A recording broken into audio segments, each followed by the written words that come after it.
So, the Epistle to the Hebrews is one of the more elegantly written books of the New Testament. It demonstrates a subtle mastery of the Greek language absent from the more down-to-earth Greek used in most of the New Testament.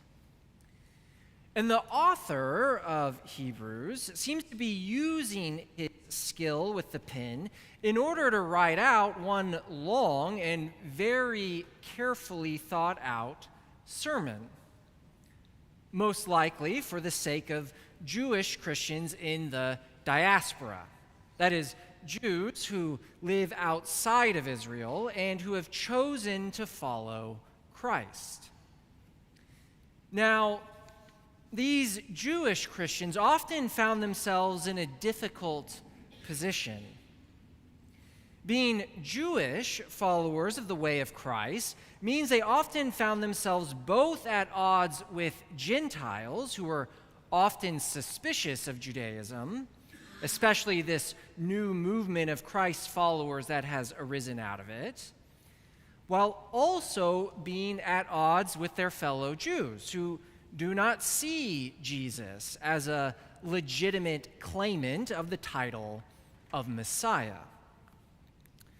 So the author of Hebrews is writing this letter to serve as an encouragement to these persecuted people, to a people beaten down from all sides and who are understandably getting rather discouraged. And in writing to the Hebrews, the author is laying out how Jesus fits into the wider worldview of the Judaism of the first century. He is reminding them that they really can put their hope in Jesus Christ. And that's the context for this reflection on the role of the high priest that we get in today's reading. And this is actually really important. First of all, it's a pressing concern for these Jewish Christians because the temple, the very center of their religious life, has just recently been destroyed by the Roman Empire.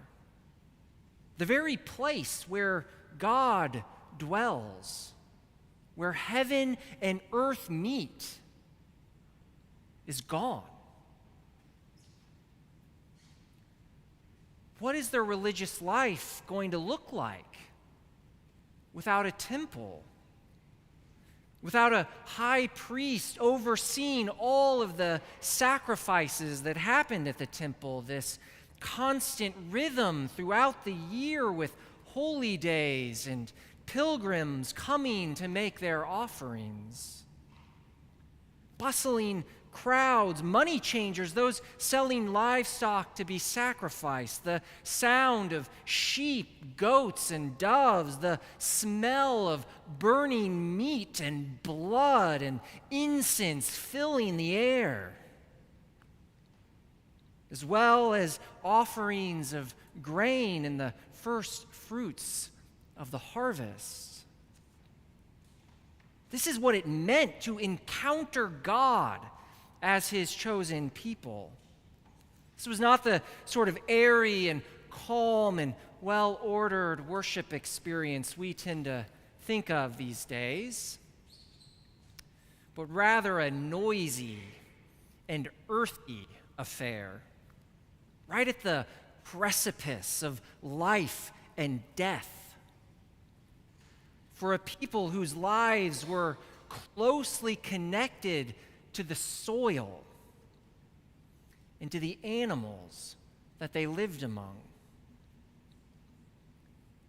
So when the author of Hebrews talks about priests, this is what he's talking about. The priest is the one who makes these sacrifices, the one who bridges the sacred and the mundane by bringing the offerings of the people to the altar of God. And for ancient people, this was an incredibly important role. whether Jewish or pagan, because the priest had this specialized job of approaching God on their behalf. And to approach the divine as a human required very careful preparation.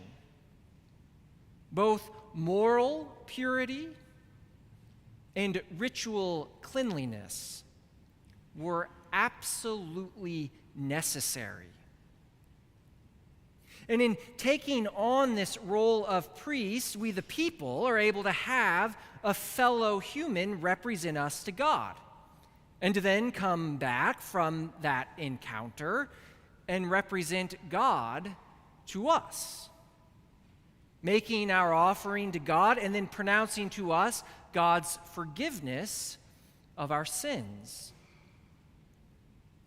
And the priest is expected to not only maintain this vertical relationship between God and the people, but to also maintain one among the community of believers. So the author of Hebrews points out that the priests must control their anger when dealing with others, and they must also make sacrifices for themselves whenever they fall short. This role was both essential for the community and rather demanding on the person who fulfilled it.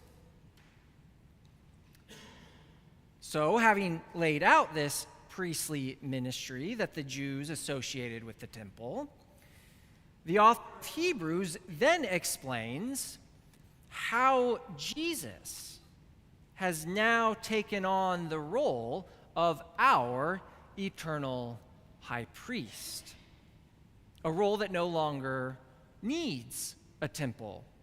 Good news, considering it is gone.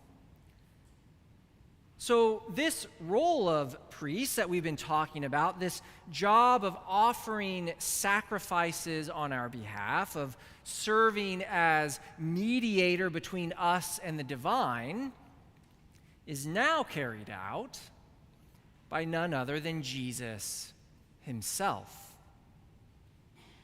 And we really could not ask for a better high priest, because Jesus is able to fulfill this role in his very being, his very body.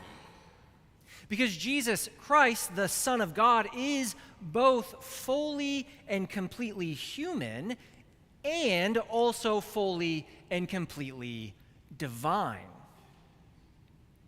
Where heaven and earth once met in the temple, serviced by a mortal high priest, now heaven and earth meet in the very person of Jesus.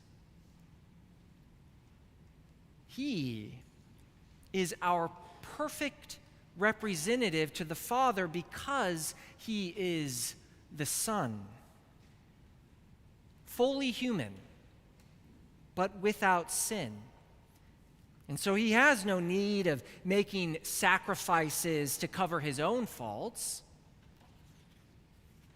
while at the same time also being fully divine, in perfect relationship with the Father. And now, instead of offering the blood of sheep and goats as a sacrifice for us, he instead offers his own body and blood. And instead of a mortal, sinful priest who must constantly restrain his anger in order to maintain the peace of the community, Jesus is able to pray with perfect passion on our behalf, praying to the Father with great cries and tears. He prays and intercedes for us with his whole being. In other words, what the book of Hebrews reveals to us is that Jesus is not just the new high priest, but a new kind of high priest. Where previous priests would inevitably succumb to sin, Jesus was so obedient that he was willing to suffer death himself.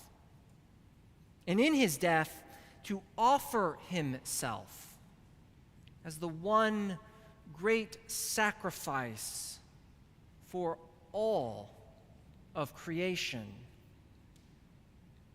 No longer would sacrifices need to be continually made, because now we have a new kind of high priest. And with this new kind of high priest comes a new outcome.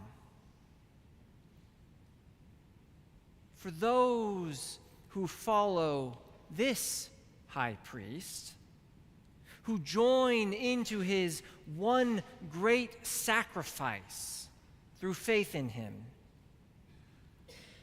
they will find themselves at the very center of where heaven and earth meet. They will themselves become a priestly people. A people whose presence in the world serves to reconcile others to one another and ultimately to God. Now, one does not presume to take this honor, but you have been called. So go and follow the way of our great high priest.